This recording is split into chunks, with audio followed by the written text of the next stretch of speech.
reaction. Okay, so I'm talking about factors that affect whether or not somebody votes.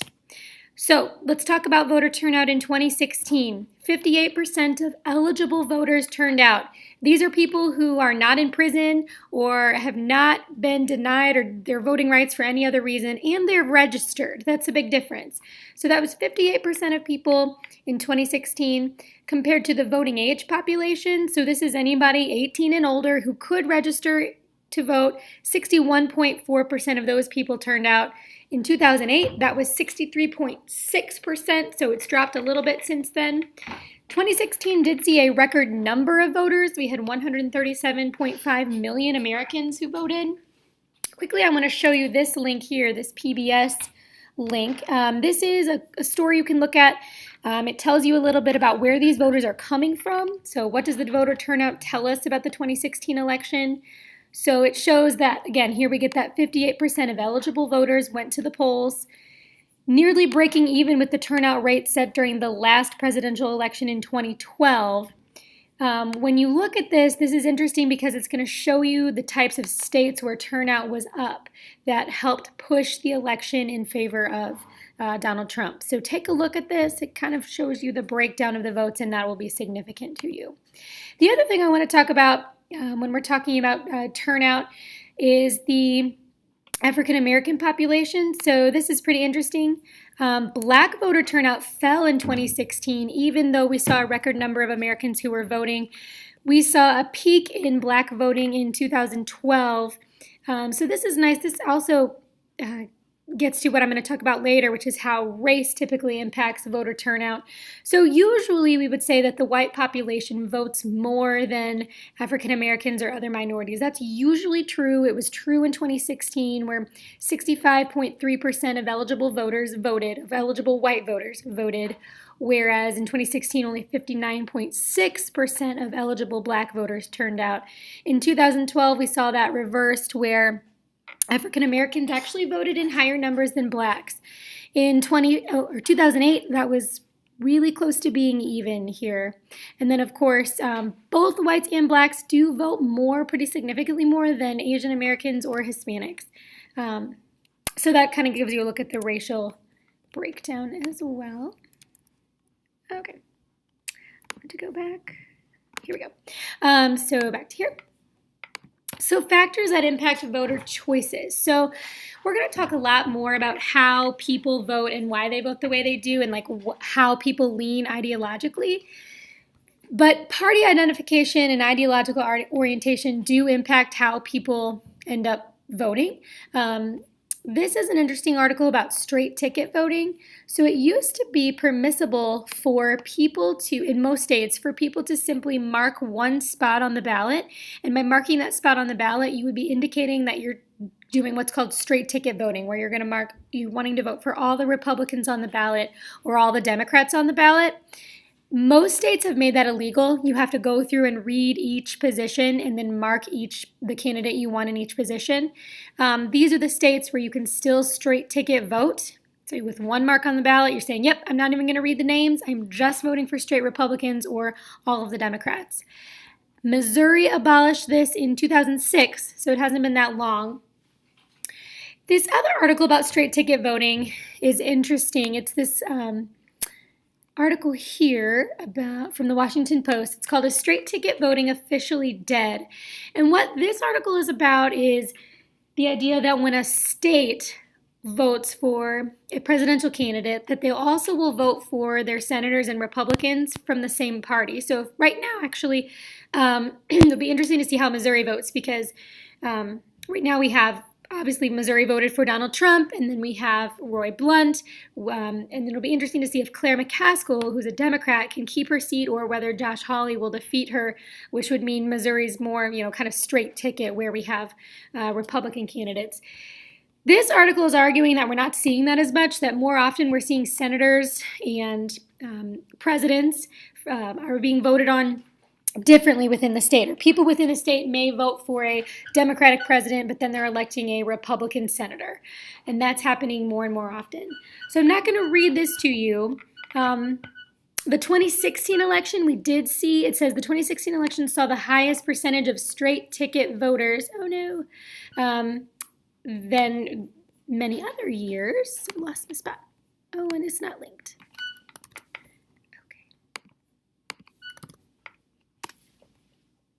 Okay, so the 2016 election saw the highest percentage of straight ticket voters in more than a century.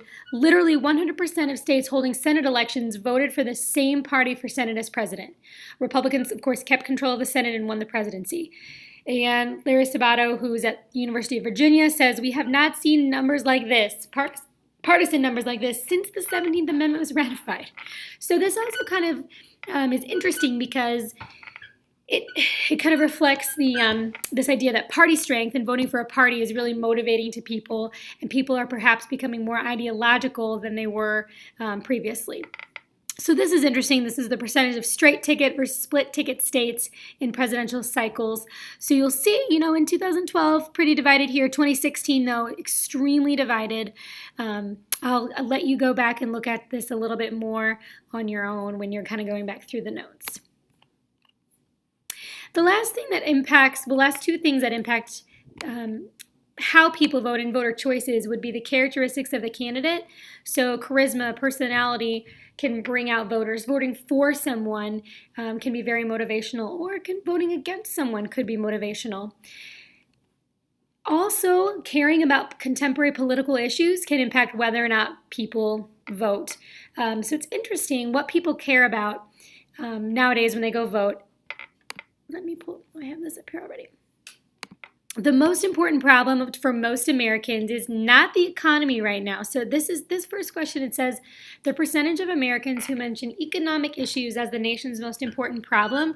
Right now, and this is as of August 2018, that's at 17% of Americans would say the economy. Our economy's been doing well, so that, maybe one reason for that.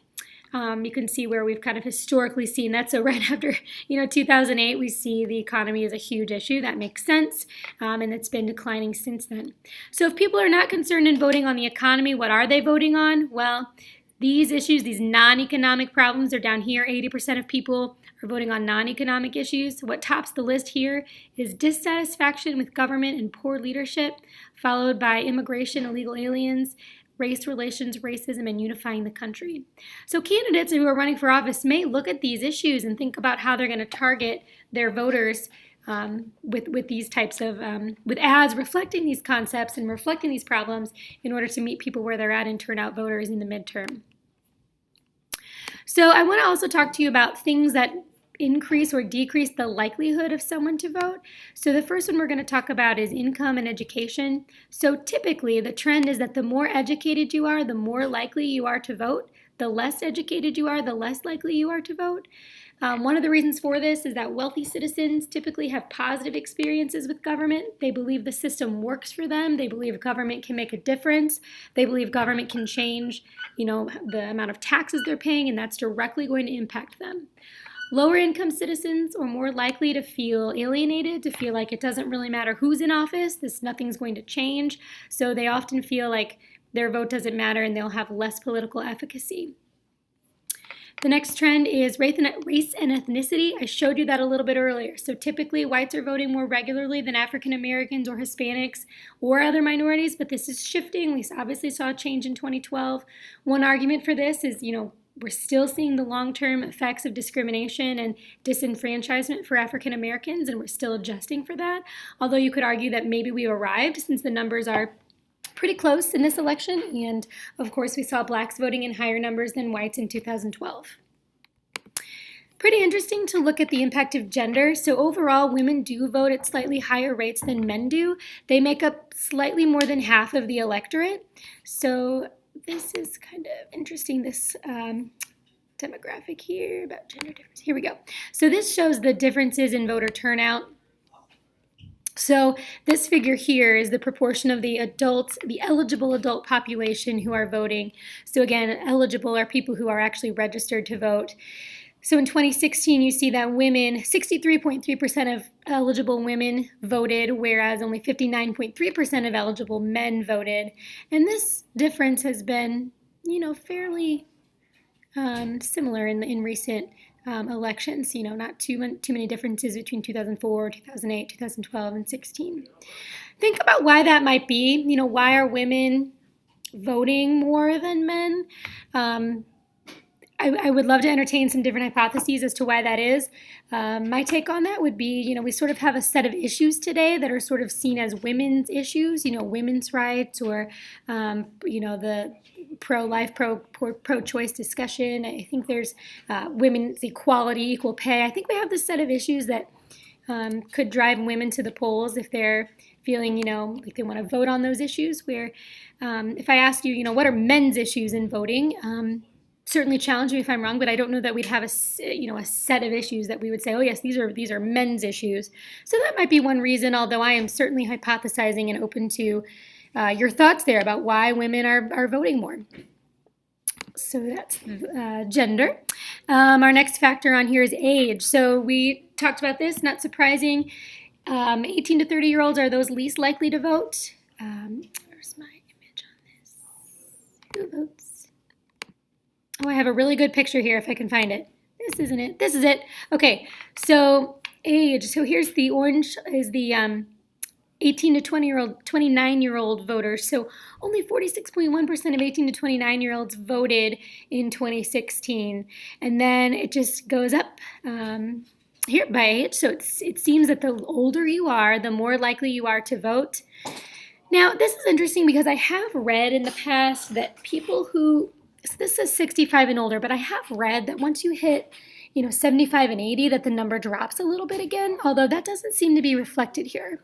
So I used to always teach that it would drop a little bit again as a result of, difficulties getting to the polls or whatever, but that doesn't really seem to be the case. In 2016, those 65 and older, the turnout was 70.9%, so obviously above the national average. 45 to 64-year-olds also above the national average.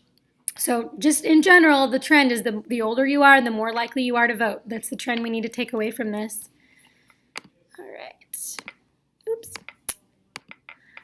So that's my age. Civic engagement. This is not surprising. Those who are more involved in the community, those who are involved, who are volunteer, who are in a church group, who are in scouts, they are more likely to get involved and more likely to vote. I'm going to come back to this for time. And then the last one is interest in politics. So those people who are giving money to a campaign, those people who are out campaigning for people, those people who are really interested, they are also more likely to vote than those who are not involved. And it's a very small percentage of the population who actually contributes money to a campaign. Donors or OpenSecrets.org is one of my favorite sites, but this goes through demographics of people who donate in elections, and it's this very small number of people.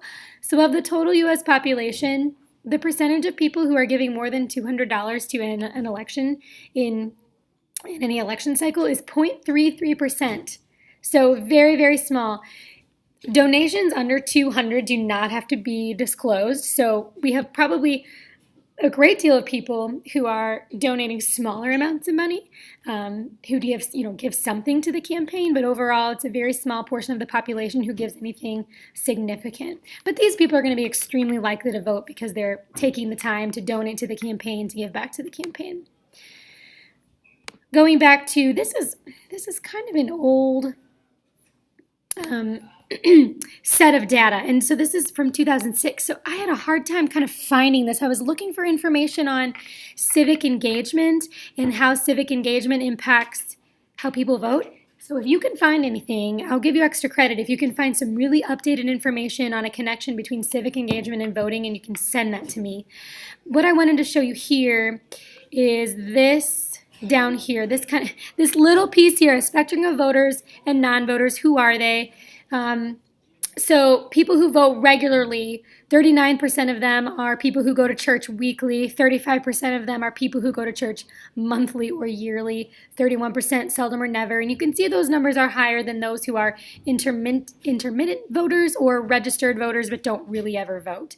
So I know your book talks about the fact that civic engagement leads to higher voting, but I wanted to find that in like numerical terms, and this is the best I could do. So again, find me something good and send that to me, and I'll give you extra credit. I'm going to wrap this up, guys. The last thing I have here is stuff that we're going to do in class.